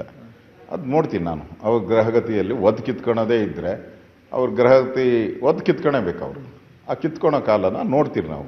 ಒಬ್ಬ ಸಿದ್ದರಾಮಯ್ಯನವರು ಮೊನ್ನೆ ದಿನ ದೆಹಲಿಯಲ್ಲಿದ್ದರು, ಡಿ ಕೆ ಶಿವಕುಮಾರ್ ಅವರು ಕೂಡ ಇದ್ದರು. ಸಿದ್ದರಾಮಯ್ಯನವರು ಕಾಂಗ್ರೆಸ್ ಪಕ್ಷದ ಹೈಕಮಾಂಡ್ ಅಥವಾ ರಾಹುಲ್ ಗಾಂಧಿ ಅವರ ಅಪಾಯಿಂಟ್ಮೆಂಟ್ ಕೂಡ ಸಿಗದೇನೆ ವಾಪಸ್ಸು ಕರ್ನಾಟಕಕ್ಕೆ ಬಂದಿದ್ದಾರೆ, ಬೆಂಗಳೂರಿಗೆ ಬಂದಿದ್ದಾರೆ. ಅದರ ಅರ್ಥ ಸಿದ್ದರಾಮಯ್ಯನವರು ರಾಜ್ಯದ ಮುಖ್ಯಮಂತ್ರಿಗಳು ಮತ್ತು ಕಾಂಗ್ರೆಸ್ ಹೈಕಮಾಂಡಿನ ಮಧ್ಯೆ ಸಂಬಂಧಗಳು ಹಳಸೋಗಿದೆ. ಇವಾಗ ಒಂದು ರೀತಿ ರಾಜ್ಯ ಸರ್ಕಾರದ ಮೇಲೆ ಒಂದು ರೀತಿ ಮೋಡ ಕವಿದ ವಾತಾವರಣ ಇದೆ. ಗುಡುಗು ಸಿಡ್ಲಿಂದ ಮಳೆ ಪ್ರಾರಂಭ ಆಗ್ತದೋ ಕಾದ್ ನೋಡಬೇಕು. ರಾಜ್ಯದಲ್ಲಿ ನಾಯಕತ್ವ ಬದಲಾವಣೆ ವಿಚಾರ ಚರ್ಚೆಯಲ್ಲಿ ಸ್ವಾಮೀಜಿಗಳ ಮಧ್ಯೇನೂ ವಾಕ್ಸಮರ ನಡೆಯುತ್ತಿದೆ. ನಿನ್ನೆಯಷ್ಟೇ ಡಿಕೆ ಶಿವಕುಮಾರ್ ಸಿಎಂ ಆಗ್ಬೇಕು ಅಂತ ನಿಶ್ಚಲಾನಂದನಾಥ ಸ್ವಾಮೀಜಿ ಕೇಳಿದ್ರು. ಇವತ್ತು ಕುರುಬ ಸಮುದಾಯದ ಈಶ್ವರಾನಂದಪುರಿ ಶ್ರೀಗಳು ಬಹುಮತದ ಸರ್ಕಾರದಲ್ಲಿ ಒಬ್ಬರೇ 5 ವರ್ಷ ಸಿಎಂ ಆಗಿರಬೇಕು, 5 ವರ್ಷ ಒಬ್ಬರೇ ಸಿಎಂ ಆಗಿರುವಂತ ಕಾನೂನು ಮಾಡಿ ಅಂತ ಸಿಎಂ ಸಿದ್ದರಾಮಯ್ಯರಿಗೆ ಸಲಹೆನೂ ಕೊಟ್ರು. ಬಹಳ ದಿನಗಳಿಂದಲೂ ಕೂಡ ಉಪಮುಖ್ಯಮಂತ್ರಿಗಳಾದಂತಹ ಸನ್ಮಾನ್ಯ ಡಿಕೆ ಶಿವಕುಮಾರ್ ಅವರು ನಮ್ಮ ರಾಜ್ಯದ ಮುಖ್ಯಮಂತ್ರಿಗಳಾಗಬೇಕು ಅನ್ನೋ ಒಂದು ಹಂಬಲ ಎಲ್ಲಾ ಕಡೆ ಇದೆ. ಕೇವಲ ಒಕ್ಕಲಿಗ ಸಮುದಾಯ ಅಷ್ಟೇ ಅಲ್ಲ, ಅವರ ಅಭಿಮಾನಿಗಳು, ಕಾಂಗ್ರೆಸ್ನ ಕಾರ್ಯಕರ್ತರು ಅವರು ಬಹಳಷ್ಟು ಪಕ್ಷಕ್ಕಾಗಿ ದುಡಿದಿದ್ದಾರೆ. ಸಿದ್ದರಾಮಯ್ಯನವರು ಕೊಡ್ತಾ ಇದ್ದಾರೆ. ನನಗೊಂದು ಇದನ್ನಿಸ್ತು, ಯಾಕೆ ಒಂದು ಕಾನೂನು ಮಾಡಬಾರ್ದು ನೀವು ಅಂತೇಳಿ. ಯಾವ ಕಾನೂನಪ್ಪ ಅಂತ ಹೇಳಿದ್ರೆ, ಬಹುಮತ ಇರುವಂತ ಒಂದು ಸರ್ಕಾರ, ಅದರ ಮುಖ್ಯಮಂತ್ರಿ ಆಗಿರುವಂತವರು 5 ವರ್ಷ ಪೂರ್ಣಾವಧಿಗಿರುವಂತ ಒಂದು ಕಾನೂನು ಮಾಡಿಬಿಟ್ರೆ ಒಳ್ಳೇದಾಗತ್ತೇನೋ ಹಾಗೆ ಅಂತೇಳಿ. ಕಾಸು ಕೊಟ್ಟವರಿಗೆ ಸಿಎಂ ಕುರ್ಚಿಯಂತೆ ಹೊಸ ಬಾಂಬ್ ಹಾಕಿದ ಬಿಜೆಪಿಯ ಯತ್ನಾಳ್. ಸಿಎಂ ಡಿಸಿಎಂ ಸ್ಥಾನಕ್ಕೆ ಹೈಕಮಾಂಡ್ ಬಳಿ ಡೀಲಿಂಗ್ ನಡೆಯುತ್ತಿದೆ ಎಂದು ಶಾಸಕ ಯತ್ನಾಳ್ ಹೇಳಿಕೆ ಕೊಟ್ಟರು. ವಿಜಯಪುರದಲ್ಲಿ ಮಾತನಾಡಿದ ಯತ್ನಾಳ್, ಯಾರು ಎಷ್ಟು ದುಡ್ಡು ಕೊಡ್ತಾರೆ ಅಂತ ಹೈಕಮಾಂಡ್ ಲೆಕ್ಕಾಚಾರ ಹಾಕ್ತಿರಬಹುದು. ಡಿಕೆಶಿ ಹಣ ಎಷ್ಟು ಕೊಡ್ತಾರೆ, ಸಿದ್ದರಾಮಯ್ಯ ಹಣ ಎಷ್ಟು ಕೊಡ್ತಾರೆ ಅಂತ ನೋಡ್ತಾಗಿದ್ದಾರೆ. ಹಾಗಾಗಿಯೇ ಸಿಎಂ ದೆಹಲಿಗೆ ಹೋಗ್ತಿರೋದು. ಕುರ್ಚಿ ಗಟ್ಟಿಯಾಗಿ ಇದ್ದಿದ್ರೆ ಅವರು ಹೋಗ್ತಿರ್ಲಿಲ್ಲ ಅಂದ್ರು ಯತ್ನಾಳ್. ನೀವು ಅಲ್ಲಿ ಕೂತೀರಿ ದಿಲ್ಲಿ ಒಳಗಂದ್ರೆ ನಿಮ್ಮ ಕುರ್ಚಿ ಅಳಗಾಡ್ಲಕತ್ತದತ್ತ ನಿಮ್ಗೇನೋ ಭಯ ಐತಿ. ಅದಕ್ಕೆ ಮುಖ್ಯಮಂತ್ರಿಗಳು ಹೇಳ್ತೀನಿ, ದಿಲ್ಲಿ ಬಿಟ್ಟು ಬನ್ನಿ, ತಕ್ಷಣ ದಿಲ್ಲಿದಿಂದ ಬಿಡುಗಡೆಗೊಳಿಸ್ಬೇಕು ಹೈಕಮಾಂಡ್. ಎದಕ್ಕೆ ಕರೆದಾರೋ ಏನು ವ್ಯಾಪಾರ ಮಾಡ್ಲಕತ್ತಾರ ಕಾಣಿಸ್ತೈತಿ ದಿಲ್ಲಿ ಹೈಕಮಾಂಡ್ದವ್ರು. ಡಿ.ಕೆ. ಶಿವಕುಮಾರ್ 2,000 ಕೋಟಿ ಕೊಡ್ತಾನೆ, ಸಿದ್ದರಾಮಯ್ಯ 2,000 ಕೋಟಿ ಕೊಡು, ಈ ವ್ಯವಹಾರ ನಡೆದದ್ದು ಹೊರತು ರಾಜ್ಯದ ಅಭಿವೃದ್ಧಿ. ಯಾಕಂದ್ರೆ ಅವ್ರಿಗೆ ಕಾಂಗ್ರೆಸ್ಸಿಗೆ ದೇಶದಲ್ಲಿ ಎಲ್ಲೂ ಸರ್ಕಾರ ಇಲ್ಲ, ಕಾಂಗ್ರೆಸ್ ಪಾರ್ಟಿಗೆ ದುಡ್ಡಿಲ್ಲ. ಅದಕ್ಕೆ ಇದು ಒಂದು ರೀತಿ ಆಕ್ಷನ್ ಕರೆದಾರ. ಸಿದ್ದರಾಮಯ್ಯ ಮುಂದುವರೆದ್ರೆ 8 ಕೋಟಿ, ಡಿ.ಕೆ. ಶಿವಕುಮಾರ್ ಆಗ್ತೀನಂದ್ರೆ ಎಷ್ಟು ಕೋಟಿ, ನ್ಯೂಟ್ರಲ್ ಒಬ್ಬ ವ್ಯಕ್ತಿ ಆಗ್ತೀನಂದ್ರೆ ಅವನಿಗೆ 8 ಕೋಟಿ ಅಂತ ಡೀಲಿಂಗ್ ನಡೆದ ದಿಲ್ಲಿ ಒಳಗೆ. ಕಾಂಗ್ರೆಸ್ ಪಕ್ಷದಲ್ಲಿ ನಾಯಕತ್ವ ಬದಲಾವಣೆ ಕೂಗು ಗೆದ್ದಿರೋದು ನಿಜ. ಇದನ್ನ ಕಾಂಗ್ರೆಸ್ನವರೇ ಒಪ್ಪಿಕೊಂಡಿರೋದು ನಿಜ. ಆದ್ರೆ ಪ್ರತಿಪಕ್ಷಗಳಿಗೆ ಆಹಾರ ಆಗ್ತಿದೆ. ಮಾಧ್ಯಮಗಳಲ್ಲಿ ಸುದ್ದಿ ಆಗ್ತಿದ್ದು ಸರ್ಕಾರಕ್ಕೆ ಕೆಟ್ಟ ಹೆಸರು ಬರುತ್ತೆ ಅಂತ ಹೈಕಮಾಂಡ್ ಎಲ್ಲರಿಗೂ ಬಾಯಿ ಮುಚ್ಕೊಂಡಿರಿ ಅಂತ ಹೇಳಿರೋದು ನಿಜ. ಒಟ್ನಲ್ಲಿ ಸೆಪ್ಟೆಂಬರ್ ವೇಳೆಗೆ ಬದಲಾವಣೆ ಗಾಳಿ ಬೀಸಲಿದೆ. ಆದರೆ ಮುಖ್ಯಮಂತ್ರಿಗಳ ಕುರ್ಚಿನ, ಕೆಪಿಸಿಸಿ ಅಧ್ಯಕ್ಷರ ಬದಲಾವಣೆನ, ಸಂಪುಟ ಪುನಾರಚನೆನ ಅಥವಾ ಪಕ್ಷದೊಳಗಷ್ಟೇ ಬದಲಾವಣೆನ ಅನ್ನೋದೇ ಈಗಿರುವ ಕುತೂಹಲ. Bureau report, news 18. ಇನ್ನು ಕಾಂಗ್ರೆಸ್ ನಾಯಕರ ಮಧ್ಯೆ ಪಟ್ಟಕ್ಕಾಗಿ ಜಟಾಪಟಿ ನಡೀತಾ ಇದ್ರೆ, ಇತ್ತ ಸರ್ಕಾರ ಬೀಳಿಸೋದಕ್ಕೆ ಬಿಜೆಪಿಯವರು ಸದ್ದಿಲ್ಲದೆ ತಯಾರಿ ಮಾಡಿಕೊಂಡಿದ್ದಾರೆ ಅನ್ನುವಂಥ ಆರೋಪವನ್ನು ಮಾಡಿದ್ದಾರೆ. ಈ ಶಂಕೆ ಈಗ ವ್ಯಕ್ತವಾಗೋದಕ್ಕೆ ಕಾರಣ ಆಗಿರುವಂಥದ್ದು ಕಾಂಗ್ರೆಸ್ ಶಾಸಕ ವಿಜಯಾನಂದ ಕಾಶಪ್ಪನವರು ಸಿಡಿಸಿರುವಂತಹ ಒಂದು ಬಾಂಬ್. ಕಾಂಗ್ರೆಸ್ನ 55 ಶಾಸಕರಿಗೆ ಇಡಿ ಸಿಬಿಐ ಬೆದರಿಕೆ ಹಾಕ್ತಿದೆ ಅಂತ ಕಾಶಪ್ಪನವರು ಹೇಳಿದ್ದಾರೆ. ಈಗಷ್ಟೇ ಏನು ಕಾಂಗ್ರೆಸ್ನಲ್ಲೇ ಒಬ್ಬ ಶಾಸಕರು ಮತ್ತು ಅವರ ಸಂಬಂಧಿಕರ ಮನೆಗಳ ಮೇಲೆ ಇಡಿ ದಾಳಿ ಆಗಿರುವಂಥದ್ದನ್ನು ಕೂಡ ಮುಂದಿಟ್ಟುಕೊಂಡೇ ಕಾಶಪ್ಪನವರು ಈ ಮಾತುಗಳನ್ನು ಹೇಳ್ತಾ ಇದ್ದಾರೆ, ಸುಬ್ಬಾರೆಡ್ಡಿ ಅವರಿಗೆ ಸಂಬಂಧಪಟ್ಟಂಥದ್ದು. ಆದರೆ ಆಪರೇಷನ್ ಕಮಲ ಸುಳ್ಳು ಅನ್ನುವಂತಹ ಸ್ಪಷ್ಟೀಕರಣವನ್ನು ಬಿಜೆಪಿ ನಾಯಕರು ಕೊಡ್ತಾ ಇದ್ದಾರೆ. ದಾಳಿ ಮಾಡ್ತೀವಿ, ಸಿಬಿಐ ದಾಳಿ ಮಾಡ್ತೀವಿ, ಇದೆಲ್ಲ ಶಾಸಕರಿಗೂ ಭಯ ಇದೆ, ನಾನು ಹಿಡ್ಕೊಂಡೇ ಇದೆ. ಸುನಾಮಿ ಬರುವಂತ ಭೀತಿ ಇದೆ. ಅದಕ್ಕೆ ಇವತ್ತು ಈ ರೀತಿ ಹೇಳಿಕೆಗಳನ್ನ ಕೊಟ್ಟು ವಿಚಾರಗಳನ್ನ ಬದಲಿ ಮಾಡ್ತಕ್ಕಂಥ ಪ್ರಯತ್ನ ಕುತಂತ್ರ ನಡೀತಾ ಇದೆ. ರಾಜ್ಯದಲ್ಲಿ ನಡೀತಿದೆಯಾ ಆಪರೇಷನ್ ಕಮಲ? ಚರ್ಚೆ ಹುಟ್ಟು ಹಾಕಿದ ಕಾಶಪ್ಪನವರ ಬಾಂಬ್. ಕಳೆದ ಸರಿ ಸರ್ಕಾರ ಮಾಡಿದಾಗ ಮುಖ್ಯಮಂತ್ರಿ ಆದಾಗ ಏನ್ ಮಾಡಿದ್ರು? ಕಾಂಗ್ರೆಸ್ ಶಾಸಕರನ್ನು ಖರೀದಿ ಮಾಡಿ ಅಲ್ಲಿ ಸರ್ಕಾರ ಬಿಡಿಸೋದಕ್ಕೆ ಇವರೇ ಪ್ರಯತ್ನ ಮಾಡ್ತಾರೆ. ಈ ಎಲ್ಲರಿಗೂ ಹೆದರಿಕೆ 55 ಶಾಸಕರನ್ನ ಪಟ್ಟಿ ಮಾಡ್ಯಾರ ಬಿಜೆಪಿಯವರು ಆಲ್ರೆಡಿ. ರಾಜ್ಯ ರಾಜಕೀಯದಲ್ಲಿ ಸೆಪ್ಟೆಂಬರ್ ಕ್ರಾಂತಿ ಹೆಸರಲ್ಲಿ ಮುಖ್ಯಮಂತ್ರಿ ಬದಲಾವಣೆಯ ಕಿಚ್ಚು ಹೊತ್ತಿಕೊಂಡಿದೆ. ಕಿಚ್ಚು ಆರಿ ಹೋಗುತ್ತೋ, ಧಗಧಗ ಅಂತ ಹೊತ್ತಿ ಉರಿಯುತ್ತೋ ಗೊತ್ತಿಲ್ಲ. ಆದರೆ ಹುನಗುಂದ ಕಾಂಗ್ರೆಸ್ ಶಾಸಕ ವಿಜಯಾನಂದ ಕಾಶಪ್ಪನವರ್ ಇವತ್ತು ಹೊಸ ಬಾಂಬ್ ಹಾಕಿದ್ದಾರೆ. ಬಿಜೆಪಿ ನಾಯಕರು ಆಪರೇಷನ್ ಕಮಲಕ್ಕೆ ಕೈ ಹಾಕಿದ್ದಾರೆ. ಕಾಂಗ್ರೆಸ್ ಪಕ್ಷದ 55 ಶಾಸಕರನ್ನ ಟಾರ್ಗೆಟ್ ಮಾಡಿದ್ದಾರೆ. ಯಾರನ್ನಾದರೂ ಎತ್ತಿಕಟ್ಟಿ ಸರ್ಕಾರ ಬೀಳಿಸೋ ಪ್ರಯತ್ನ ಮಾಡೋ ಕೆಲಸಕ್ಕೆ ಕೈ ಹಾಕಿದ್ದಾರೆ. ಶಾಸಕರು ಬಿಜೆಪಿಗೆ ಹೋಗದಿದ್ರೆ ಐಟಿ, ಇಡಿ, ಸಿಬಿಐ ದಾಳಿ ಮಾಡಿಸಿ ಬೆದರಿಸೋ ಕೆಲಸಕ್ಕೆ ಕೈ ಹಾಕಿದ್ದು ನನ್ನನ್ನೂ ಸೇರಿ ನಮ್ಮೆಲ್ಲ ಶಾಸಕರಿಗೆ ಭಯವಿದೆ ಅಂತ ಕಾಶಪ್ಪನವರು ಹೊಸ ಬಾಂಬ್ ಹಾಕಿದ್ದಾರೆ. ಈ ರಾಜ್ಯದಲ್ಲಿ ಭಾರತೀಯ ಜನತಾ ಪಕ್ಷದವರಿಗೆ ನೇರವಾಗಿ ವಿಧಾನಸೌಧದಲ್ಲಿ ಕುಂದ್ರಕ್ಕೆ ಒಂದು ಸಾರಿಯಾರು ಜನ ಈ ರಾಜ್ಯ ಜನತೆ ಅವಕಾಶ ಮಾಡಿಕೊಟ್ಟಿದ್ದಾರೆ. ಯಡಿಯೂರಪ್ಪನವ್ರು ಬಂದರು ಹಿಂಬಾಗಿಲಿಂದ ಸಮ್ಮಿಶ್ರ ಸರ್ಕಾರ ಅಲಯನ್ಸು ಮುಖಾಂತರನೇ ಬಂದರು. ಕಳೆದ ಸಾರಿ ಸರ್ಕಾರ ಮಾಡಿದಾಗ ಮುಖ್ಯಮಂತ್ರಿ ಆದಾಗ ಏನು ಮಾಡಿದರು? ಕಾಂಗ್ರೆಸ್ ಶಾಸಕರನ್ನ ಖರೀದಿ ಮಾಡಿ, ದುಡ್ಡು ಕೊಟ್ಟು ಖರೀದಿ ಮಾಡಿದ್ದೀವಿ. ರಾಜ್ಯದ ಜನತೆಗೆ ಗೊತ್ತೈತಿ, ಖರೀದಿ ಮಾಡಿ ಸರ್ಕಾರ ಮಾಡಿಕೊಂಡ್ರು. ಅವರು ಅಧಿಕಾರ ಯಾವತ್ತೂ ಬರೋಕ್ಕಾಗೋದಿಲ್ಲ ಈ ರಾಜ್ಯದಲ್ಲಿ, ಅದು ಗೊತ್ತಾಗಿದೆ. ಅವ್ರು ಏನಾದರೂ ಕುತಂತ್ರ ರಾಜಕಾರಣಿನೇ ಮಾಡಬೇಕು, ತಂತ್ರ ಕುತಂತ್ರ ಇದನ್ನು ಹುಡ್ಕೊಂಡೇ ಬಂದಿದ್ದಾರೆ. ಅವರು ನನ್ನ ಸರ್ಕಾರ ಬಿಡಿಸೋದಕ್ಕೆ ಇವರೇ ಪ್ರಯತ್ನ ಮಾಡ್ತಾ ಇದ್ದಾರೆ. ಇದು ಭಾಳ ಸ್ಪಷ್ಟವಾದಂಥದ್ದು, ಪ್ರಯತ್ನ ಮಾಡ್ತಾ ಇದ್ದಾರೆ. ಈಗ ನೋಡ್ತಿದ್ದೀರಿ ಇಡಿ ದಾಳಿ, CBI ದಾಳಿ ಇವೆಲ್ಲ ಯಾಕೆ ಆಗ್ತಾ ಇದ್ದಾವೆ? ಇದು ಹೆದರಿಕೆ, ನಮ್ಮ ಶಾಸಕರಿಗೆ ಎದುರಿಸೋದು. ನೀವು BJPಗೆ ಬರಲಿಲ್ಲ ಅಂದ್ರೆ ನಾವು ನಿಮ್ಮನ್ನು ಇಡಿ ದಾಳಿ ಮಾಡ್ತೀವಿ, CBI ದಾಳಿ ಮಾಡ್ತೀವಿ, ಇದು ಎಲ್ಲ ಶಾಸಕರಿಗೂ ಭಯ ಇದೆ. ನಾನು ಹಿಡ್ಕೊಂಡೇ ಇದೆ, ಮಾಡೇ ಮಾಡ್ತಾರೆ ಅವರು. ಈ ಎಲ್ಲರಿಗೂ ಹೆದರಿಕೆ. 55 ಶಾಸಕರನ್ನ ಪಟ್ಟಿ ಮಾಡ್ಯಾರ ಅವರು, BJPಯವರು ಆಲ್ರೆಡಿ 55 ಜನ ಶಾಸಕರು ಪಟ್ಟಿ ಮಾಡಿದ್ದಾರೆ. ಅವ್ರಿಗೆ CBI ಹೆದರಿಕೆ ಹಾಕೋದು. ಅವ್ರ ಮನೆಗೂ ಕಳಿಸ್ಯಾರ ಈಗಾಗಲೇ ಏಜೆಂಟ್ಗಳನ್ನ, BJP ಏಜೆಂಟ್ರನ್ನ ಕಳಿಸಿ ಅವ್ರಿಗೆ ಹೆದರಿಕೆ ಹಾಕ್ಯಾರ. ನೀವು ನಮ್ಮ ಪಕ್ಷಕ್ಕೆ ಬರಲಿಲ್ಲ ಅಂತಂದ್ರೆ ನಾವು ನಿಮ್ಮನ್ನು ಇಡಿ ದಾಳಿ ಮಾಡಿಸ್ತೀವಿ, CBI ದಾಳಿ ಮಾಡಿಸ್ತೀವಿ, ನಿಮ್ಮ ಅಕ್ರಮ ಆಸ್ತಿ ಇದಾವು ಅವು ಅದಾವು ಅಂತ ಎದುರಿಸ್ತಾ ಇದ್ದಾರೆ. ವಾಲ್ಮೀಕಿ ನಿಗಮದ ಹಗರಣದಲ್ಲಿ ಜಾರಿ ನಿರ್ದೇಶನಾಲಯ CBI ತನಿಖೆ ಮಾಡ್ತಿದೆ. ಬಳ್ಳಾರಿಯ ನಾಗೇಂದ್ರ ಅವರನ್ನೂ ಬಂಧಿಸಿ ಜೈಲಿಗೆ ಕಳುಹಿಸಲಾಗಿದೆ. ಜೊತೆಗೆ ಸಂಸದ ತುಕಾರಾಂ, ಭರತ್ ರೆಡ್ಡಿ ಮನೆ ಮೇಲೂ ದಾಳಿ ನಡೆದಿತ್ತು.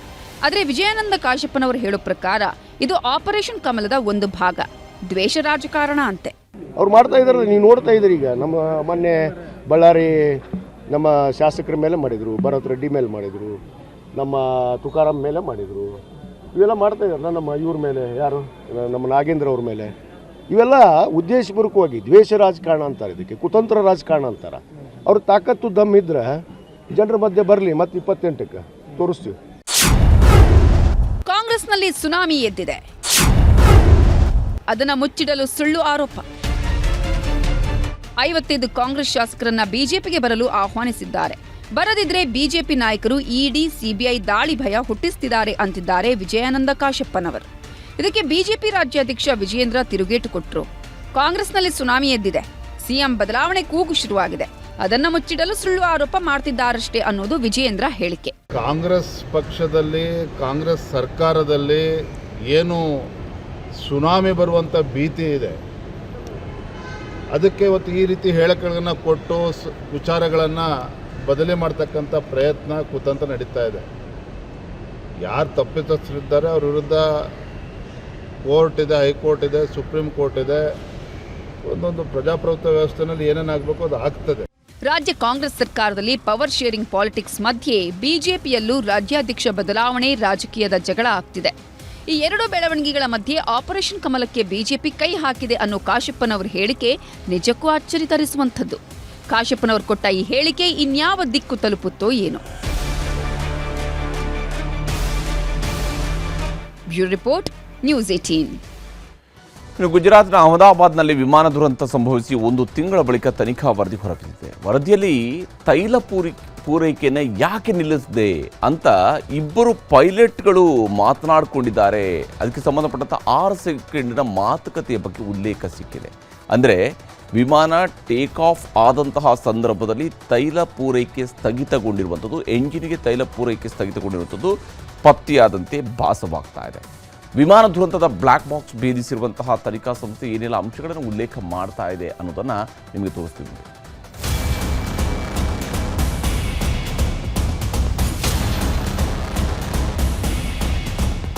ಗುಜರಾತ್ನ ಅಹಮದಾಬಾದ್ನಲ್ಲಿ ಏರ್ ಇಂಡಿಯಾ ವಿಮಾನ ಪತನವಾಗಿ 1 ತಿಂಗಳು, ಬರೋಬ್ಬರಿ 1 ತಿಂಗಳು.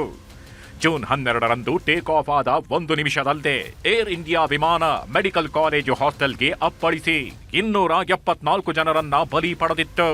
ಇಡೀ ಜಗತ್ತನ್ನೇ ಬೆಚ್ಚಿ ಬೀಳಿಸಿದ ಘೋರ ದುರಂತಕ್ಕೆ ಕಾರಣಗಳೇನು ಅನ್ನೋದು ಇಲ್ಲಿಯವರೆಗೂ ನಿಗೂಢವಾಗಿತ್ತು. ಆದ್ರೆ ಇವತ್ತು ಎಐಬಿ ನೀಡಿರುವ ಪ್ರಾಥಮಿಕ ತನಿಖಾ ವರದಿಯ ಕೆಲ ಅಂಶಗಳು ಬಹಿರಂಗವಾಗಿವೆ. ಏರ್ ಇಂಡಿಯಾ AI-171 ವಿಮಾನ ಟೇಕ್ ಆಫ್ ಆದ ಕೆಲವೇ ಸೆಕೆಂಡ್ಗಳಲ್ಲದೆ ಎಂಜಿನ್ಗಳಿಗೆ ಇಂಧನ ಪೂರೈಕೆ ಸ್ಥಗಿತಗೊಂಡಿದ್ದೆ ದುರಂತಕ್ಕೆ ಕಾರಣ ಅನ್ನೋ ಅಂಶಗಳು ಹೊರಬಿದ್ದಿದೆ. ವಿಮಾನ ಪತನಕ್ಕೂ ಮೊದಲಿನ 38 ಸೆಕೆಂಡ್ ಸಂಭಾಷಣೆಯಲ್ಲಿ ಒಬ್ಬ ಪೈಲಟ್ ಇನ್ನೊಬ್ಬ ಪೈಲಟ್ನನ್ನ ಪ್ರಶ್ನಿಸಿದ್ದಾರೆ. Why did you cut off? ಅಂದರೆ ಏಕೆ ಕಟ್ ಆಫ್ ಮಾಡದೆ ಅಂತ ಒಬ್ಬರು ಕೇಳಿದ್ದಾರೆ. ಇನ್ನೊಬ್ಬ ಪೈಲಟ್ ನಾನು ಮಾಡಿಲ್ಲ ಅಂದಿರೋದು ಪತ್ತೆಯಾಗಿದೆ. ಆಮೇಲೆ ತಕ್ಷಣವೇ ಮೇಡೆ ಮೇಡೆ ಮೇಡೆ ಅಂದಿದ್ದಾರೆ ಪೈಲಟ್. ಮೇಡೆ ಅಂತ ಹೇಳಿದ 6 ಸೆಕೆಂಡ್ಗೆ ಏರ್ ಇಂಡಿಯಾ ವಿಮಾನ ಪತನವಾಗಿದೆ ಅನ್ನೋದು ಕಾಕ್ಪಿಟ್ ದತ್ತಾಂಶಗಳ ತನಿಖೆಯಲ್ಲಿ ಸಿಕ್ಕಿರುವ ನಿಖರ ಮಾಹಿತಿ. ಇದಿಷ್ಟೇ ಅಲ್ಲ, ಏರ್ ಇಂಡಿಯಾ ಬೋಯಿಂಗ್ ವಿಮಾನ ಪತನಕ್ಕೆ ತಾಂತ್ರಿಕ ಸಾಕ್ಷ್ಯಗಳನ್ನು ಎಎಐಬಿ ನೀಡಿರುವ ಪ್ರಾಥಮಿಕ ತನಿಖಾ ವರದಿಯಲ್ಲಿ ಉಲ್ಲೇಖ ಮಾಡಲಾಗಿದೆ.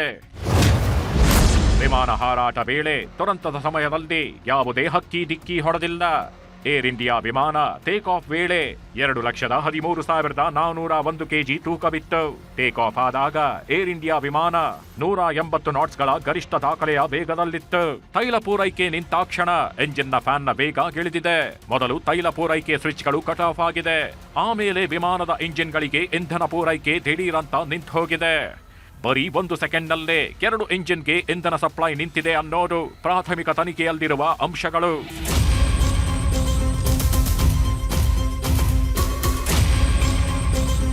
ಇನ್ನು ವಿಮಾನ ದುರಂತದ ಬಗ್ಗೆ ಸಿಕ್ಕಿರುವ ತನಿಖಾ ವರದಿ ಬಗ್ಗೆ ವಿಮಾನಯಾನ ಸಚಿವ ರಾಮಮೋಹನ್ ನಾಯ್ಡು ಮಾತಾಡಿದ್ರು. ಇದು ಪ್ರಾಥಮಿಕ ವರದಿ ಅಷ್ಟೇ. ಎಐಬಿಗೆ ಅಭಿನಂದನೆ ಸಲ್ಲಿಸ್ತೀನಿ, ಆದ್ರೆ ಅಂತಿಮ ವರದಿನೂ ಬರಬೇಕಿದೆ ಅಂದ್ರು. Appreciate the job done by AIB, a very commendable job. It was a very challenging task. In fact, for the first time, safely securing the black box and trying to decode the data and everything being done in India itself in the lab in Delhi for AIB. This is a preliminary report right now, and from the ministry we are analyzing the report, but I think it would be better if we can comment on it once the final report comes in.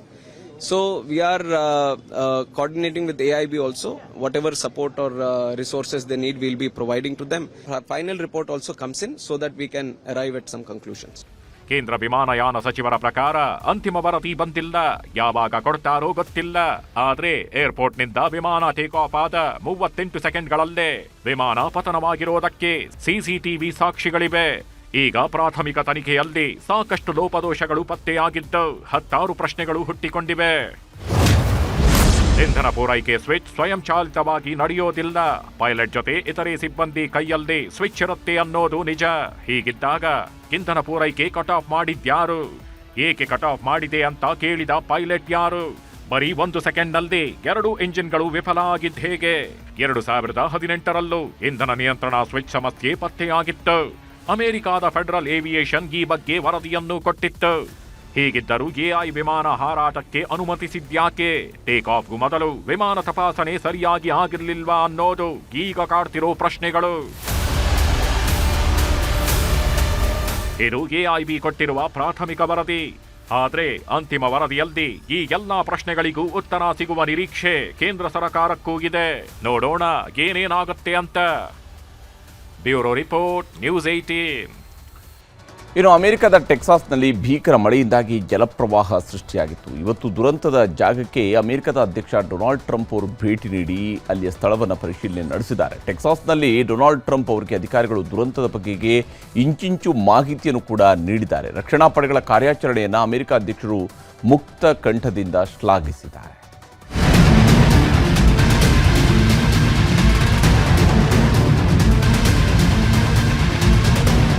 July 4ರಂದು ಅಮೆರಿಕಾದ Texas ರಾಜ್ಯದ ಕೆರ್ county ಭಾಗದಲ್ಲಿ ಭೀಕರ ಜಲಪ್ರವಾಹ ಸೃಷ್ಟಿಯಾಗಿತ್ತು. ಈ ಜಲಪ್ರವಾಹದಲ್ಲಿ ಸಾವಿರಾರು ಮನೆಗಳು ಕೊಚ್ಚಿ ಹೋದವು. 128ಕ್ಕೂ ಹೆಚ್ಚು ಜನರ ಸಾವಾಗಿದೆ. ಸಾವಿರಾರು ಜನ ಬೀದಿ ಪಾಲಾಗಿದ್ದಾರೆ. ದುರ್ಘಟನೆ ನಡೆದು 8 ದಿನಗಳ ಬಳಿಕ ಅಮೆರಿಕ ಅಧ್ಯಕ್ಷ ಡೊನಾಲ್ಡ್ ಟ್ರಂಪ್ ಇವತ್ತು ಟೆಕ್ಸಾಸ್ ದುರಂತ ಸ್ಥಳಕ್ಕೆ ಭೇಟಿ ನೀಡಿದರು. ಅಧಿಕಾರಿಗಳ ಜೊತೆ ಜಲಪ್ರವಾಹದಲ್ಲಿ ಏನೆಲ್ಲ ನಷ್ಟವಾಗಿದೆ, ಹೇಗೆ ಜಲಪ್ರಳಯ ಸೃಷ್ಟಿಯಾಯಿತು ಅಂತ ಮಾಹಿತಿ ಪಡೆದುಕೊಂಡ್ರು. ಆಮೇಲೆ ರಕ್ಷಣಾ ಪಡೆಗಳ ಪ್ರಮುಖರ ಜೊತೆ ಫೋಟೋ ತೆಗೆಸಿಕೊಂಡು ರೆಸ್ಕ್ಯೂ ಕಾರ್ಯಾಚರಣೆ ಬಗ್ಗೆ ಶ್ಲಾಘನೆ ವ್ಯಕ್ತಪಡಿಸಿದ್ರು. Single Coast Guard rescue crew saved an incredible 169 children at Camp Mystic. 169. And we lost some wonderful people beyond the little girls. We lost some very brave men and women that tried to save the girls. As our nation, we mourn for every single life that was swept away in the flood, and we pray for the families that are left behind. It's amazing the incredible spirit from those families. I don't know. I don't even know how they do it. ಅಪಾರ ಮಳೆ ಮತ್ತು ದಿಢೀರ್ ಪ್ರವಾಹದಿಂದ ಸಾವನ್ನಪ್ಪಿದವರ ಸಂಖ್ಯೆ 128ಕ್ಕೇರಿದ್ದು ಇನ್ನೂ 80 ಜನ ನಾಪತ್ತೆಯಾಗಿದ್ದಾರೆ. ಕೆರ್ ಕೌಂಟಿಯಲ್ಲಿ ಅತಿ ಹೆಚ್ಚು ಸಾವು ನೋವು ಸಂಭವಿಸಿದ್ದು ಕನಿಷ್ಠ 94 ಮಂದಿ ಸಾವನ್ನಪ್ಪಿದ್ದಾರೆ. 8 ದಿನಗಳಿಂದ ಶೋಧ ಮತ್ತು ರಕ್ಷಣಾ ಕಾರ್ಯ ಮುಂದುವರೆದಿದೆ. ಈ ಮಧ್ಯೆ ನ್ಯೂ ಮೆಕ್ಸಿಕೋದ ರಿಯೋ ನದಿಯ ನೀರು ಏಕಾಏಕಿ ಹೆಚ್ಚುತ್ತಾ ಇದ್ದು ದಿಢೀರ್ ಪ್ರವಾಹದ ಮುನ್ನೆಚ್ಚರಿಕೆಯನ್ನ ರಾಷ್ಟ್ರೀಯ ಹವಾಮಾನ ಇಲಾಖೆ ನೀಡಿದೆ. ಇದಿಷ್ಟು ಅಮೆರಿಕದ ಕಥೆಯಾದರೆ ಉತ್ತರ ಭಾರತದಲ್ಲೂ ಭಾರೀ ಮಳೆ ಅವಾಂತರ ಮುಂದುವರೆದಿದೆ. ಹಿಮಾಚಲ, ಉತ್ತರಾಖಂಡ್, ಗುಜರಾತ್ ಬಳಿಕ ಈಗ ಮಧ್ಯಪ್ರದೇಶದಲ್ಲಿ ಧಾರಾಕಾರ ಮಳೆಯಾಗ್ತಿದ್ದು ಅಲ್ಲೋಲ ಕಲ್ಲೋಲ ಸೃಷ್ಟಿಯಾಗಿದೆ. ಚಿತ್ರಕೂಟದಲ್ಲಿ ಮಂದಾಕಿನಿ ನದಿ ಉಕ್ಕಿ ಹರಿಯುತ್ತಿದ್ದು ಪ್ರವಾಹ ಪರಿಸ್ಥಿತಿ ನಿರ್ಮಾಣವಾಗಿದೆ. ನೆರೆಯಿಂದ ನಿವಾಸಿಗಳು ಪರದಾಡುವಂತಾಗಿದ್ದು ರಕ್ಷಣಾ ಕಾರ್ಯಾಚರಣೆ ನಡೆದಿದೆ. ಇನ್ನು ಹಿಮಾಚಲ ಪ್ರದೇಶದಲ್ಲಿ ನಾಪತ್ತೆಯಾಗಿದ್ದ 30 ಜನರಲ್ಲಿ 11 ಜನರ ಶವ ಪತ್ತೆಯಾಗಿದ್ದು ಉಳಿದವರಿಗಾಗಿ ಶೋಧ ಮುಂದುವರೆದಿದೆ. ಕರ್ನಾಟಕದಲ್ಲೂ ಇವತ್ತಿನಿಂದ ಮಳೆ ಅಲರ್ಟ್ ಕೊಟ್ಟಿದೆ ಹವಾಮಾನ ಇಲಾಖೆ. ಕರಾವಳಿ, ಕರ್ನಾಟಕ, ಮಲೆನಾಡು ಭಾಗದ ಜಿಲ್ಲೆಗಳಿಗೆ ಯೆಲ್ಲೋ ಅಲರ್ಟ್ ನೀಡಿದೆ. ಜುಲೈ 17ರವರೆಗೂ ಮಳೆ ಮುಂದುವರಿಯಲಿದೆ. Bureau report, news 18. ಇದಾಗಿತ್ತು ಇವತ್ತಿನ ಸೂಪರ್ ಪ್ರೈಮೇಟ್ 9. ಈಗ ವಿಶೇಷ ಕಾರ್ಯಕ್ರಮ ಪ್ರಸಾರವಾಗುತ್ತೆ. ನೋಡ್ತಾ ಇರಿ ನ್ಯೂಸ್ 18 ಕನ್ನಡ.